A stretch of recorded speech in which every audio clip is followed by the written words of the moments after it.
একজন নারী, একদম একা, ব্যথায় কাঁপছে শরীর, আর সামনে একটা শুকনো খেজুর গাছ। এই গাছই যে তার জন্য আল্লাহর পক্ষ থেকে রহমত হয়ে আসবে, সে তখন জানত না।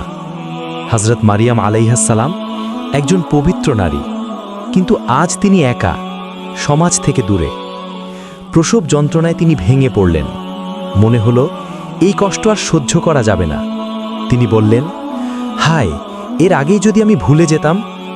ঠিক তখনই আল্লাহর পক্ষ থেকে শান্ত কণ্ঠ ভেসে এলো, তুমি খেজুর গাছের কাণ্ড নাড়া দাও। মারিয়াম আলাইহাসসালাম দুর্বল, শক্তি নেই, তবুও আল্লাহর কথায় ভরসা করে তিনি গাছের দিকে হাত বাড়ালেন। হঠাৎ শুকনো গাছ থেকে টপ টপ করে ঝরতে লাগল তাজা খেজুর।